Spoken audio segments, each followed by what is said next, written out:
Soy Juan Carlos Pallarols y estos son los esenciales para un artesano.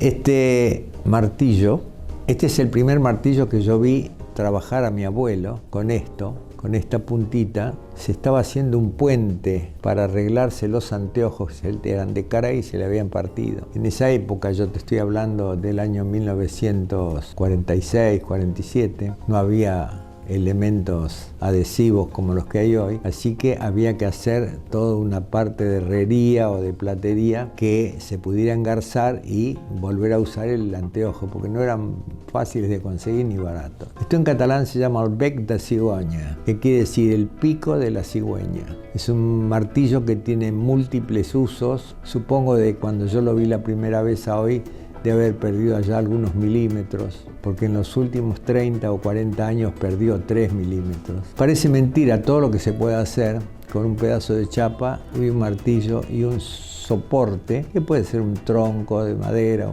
algún material que sea blando, que no sea tan duro como el acero. Este es el primer martillo que a mí me impresionó, que me atrajo a este oficio. Y a mi abuelo lo considero como un sabio, un iluminado, era para mí algo sublime, porque él me tomó como su lazarillo y utilizando los rezagos del taller, el tiempo libre que nos quedaba del jardín de infantes, me empezó a enseñar los grandes secretos de este oficio, que los recuerdo hasta hoy, los he utilizado 1000 veces para salir del paso con cosas sumamente difíciles, y él me las había explicado con 2 o 3 palabras.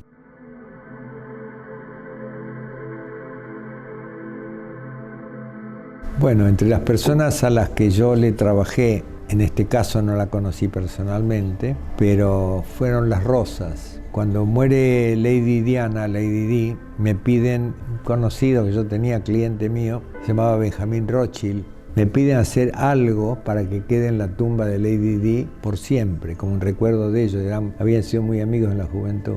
Yo le diseñé esta rosa, que es un pimpollo inglés. Esto está enchapado en oro y está patinada la plata a través de los poros del oro, entonces hizo un color muy raro, muy especial.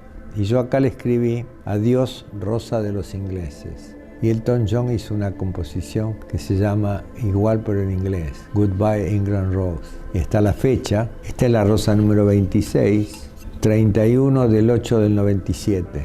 Ese día fue el día que se mató Lady Di. Cuando vuelvo de Francia, yo dejé la rosa en Francia y le pedí al embajador argentino, Archibaldo Lanús, que él la entregase, porque yo tenía que volver sí o sí para acá. Me encuentro con un llamado telefónico de el presidente Carlos Menem, y me dice: quiero que me hagas una rosa para mi hijo. ¿Sabes que mataron a mi hijo?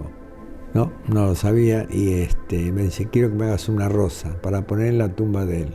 Después me llama nuevamente y me dice: haceme 2 rosas, porque quiero poner una en el cenotafio de Malvinas. Entonces hizo cambiar la tradición que yo hasta ese momento tenía, que era hacer una sola rosa por cada persona importante que me la pedía. Pero en este caso había hecho 3. Por eso aclaré hace un ratito que esta es la número 28, porque en combinación con un escribano me hizo 36 certificados y yo hice 36 rosas que se le vendieron a 36 personas diferentes. Pero ahora, desde hace ya mucho tiempo, estamos haciendo rosas con material bélico. Transformamos el bronce de las vainas de todas las balas, desde armas de fuego hasta cañones y armas grandes, y el aluminio de los aviones de combate. Entonces con eso hacemos rosas que no se venden, se donan para distintas instituciones de todo el mundo, porque hay rosas de esas, hay en Londres, hay en España, hay en muchos lugares.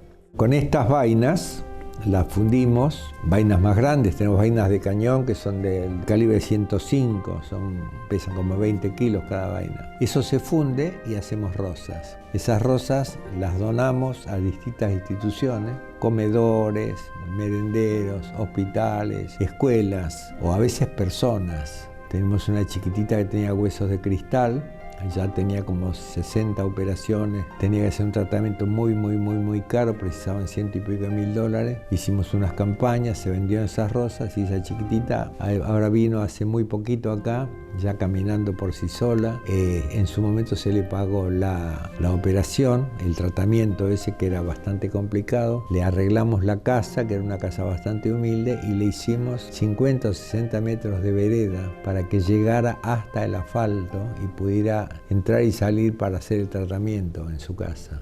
Se puede transformar la guerra en arte si uno quiere.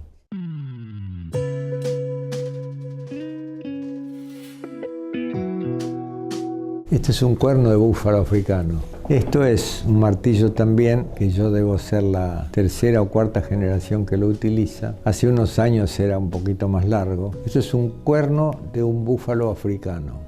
Hoy hay algo parecido, que son los martillos de plástico, esos que son de un plástico amarillo transparente. Pero nada que ver con esto, porque eso tiene un material que es de un impacto increíble. Al ser hueco, si querés, podés ponerle plomo acá derretido, entonces tiene más peso y el golpe es más intenso. Pero la función de este martillo es la siguiente. Cuando vos tenés que hacer una sopera, una pava, un recipiente grande, con una forma que tenés que partir de un disco plano y golpear para un lado y para el otro, esto es de un impacto increíble, pero no lo hace crecer al material. Porque si vos golpeás plata y pones acero contra acero, se va laminando y empieza a crecer, entonces vos empezás con un disco así y terminás con un disco así. En cambio esto mantiene el espesor del material y vas golpeando con distintos aguantadores o tases o apoyos de acero y vas consiguiendo la fuente. Bueno, todo eso. Hoy hay matricería que se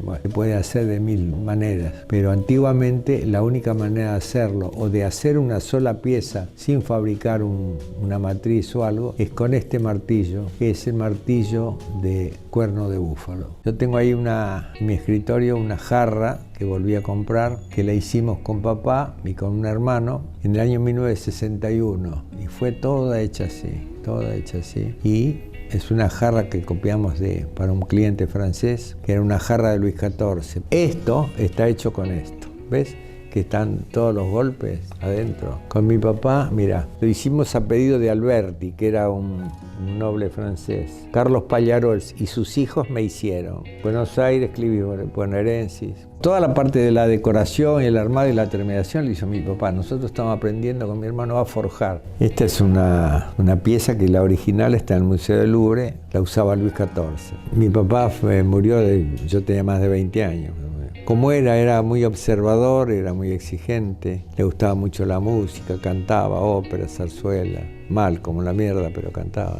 No, tampoco tan mal, no desafinaba, por ejemplo, pero no tenía un vozarrón. Gran dibujante, es el que pintó ese cuadro que está atrás. El granadero que está entre medio del otro granadero y un koya es mi papá. Dibujos japoneses también los hizo él, el cuadro de los caballitos también lo pintó él. Siempre se respiraba arte. Mi mamá tocaba el violín, mis hermanas bailaban, hacían teatro. Un clima agradable y apropiado para no desinspirarte.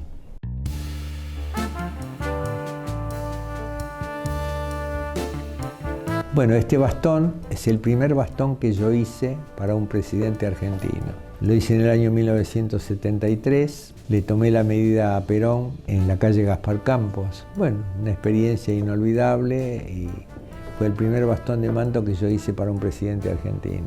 Pero el bastón que marca un hito es este. Yo había trabajado cuando hacía este bastón para una joyería muy importante que había acá. Pero cuando cambia en el 83, esa joyería ya estaba en baja y estaba por cerrar. Entonces me convocan de la Casa Rosada, de la oficina de ceremonial, si yo quería participar en la construcción del nuevo bastón. Le dije que sí, pero que yo no quería seguir haciendo un bastón que era de línea europea, con material europeo. Y me dice, no, usted tiene que hacer el bastón que le dimos el plano, porque es lo que tenemos acá en ceremonial. Digo, no, yo ese no lo voy a hacer.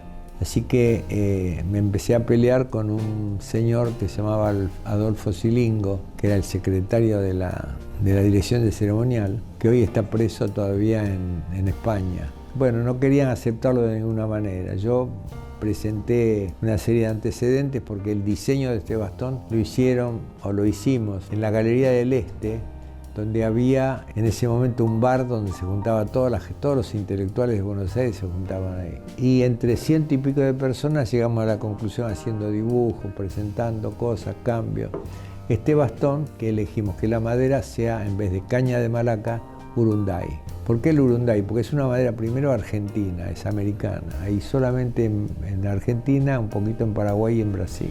Es una madera que se utiliza porque es barata, porque hay mucha cantidad de madera, para hacer las varillas de alambrado, las varillas que separan, porque es tan resistente que siendo tan finita puede estar 20 años y no se pudre. Se mantiene siempre recta. Este bastón tiene 40 años y está recto como el primer día. Este es el prototipo que yo hice para ser aprobado y después hicimos el de Alfonsín igualito a este. Brilla por sí solo y lo más importante es que no se corrompe. Es una madera que no la ataca ningún tipo de polilla, de bicho taladro, de termite. Entonces, en la descripción del bastón, lo escribimos para que el presidente lo lea y le decimos, sepa usted copiar la conducta de esta madera, sería importante, que sea inflexible, que brille por sí solo y no se deje corromper. Después hicimos esto, la empuñadura en plata en vez de oro, porque la Argentina tomó el nombre de este metal, la plata, solamente el escudo nacional, con esmalte y los colores, y 24 cardos, uno por cada provincia argentina. Y entre medio de los cardos hay 3 pimpollos de rosa, como un homenaje a las Islas Malvinas y a los caídos en Malvinas. Y este es el primer bastón que hice y desde 1982 hasta hoy, cada 4 años lo fuimos repitiendo hasta ahora que hicimos el del presidente Milei, pero que después de 12 días, 10 días me acuerdo, después del 10 de diciembre me lo mandó de vuelta con el director de ceremonial y con una carta agradeciendo, pero que él ya tenía un bastón que se había hecho hacer con unos perritos y eso. Mira, yo lo que le puedo decir, sobre todo a los jóvenes, que no pierdan la paciencia ni las esperanzas, pues todo está por hacer. Tenemos el país más lindo del mundo y no te digo, no sé si el más lindo, tenemos el mejor país del mundo. Yo trabajé en Rusia, he trabajado en Japón, he trabajado en Francia, España, en Estados Unidos, en todos los países de América, estuve mucho tiempo en Brasil, en México. Las posibilidades que te da la República Argentina, eso que es cierto. Tenemos los 4 climas todo el año, tenemos montaña, tenemos mar, tenemos ríos caudalosísimos, tenemos de todo, tenemos todas las maderas, todas las tierras, tenemos oro, plata, la cordillera está llena de oro, de plata, ahora están sacando litio, miles de toneladas de litio. No tenemos que dejarnos esquilmar más, tenemos que tener más control, más participación y exigir, y nosotros trabajar a la par de esa exigencia. Y tenemos el futuro más brillante que se pueda imaginar.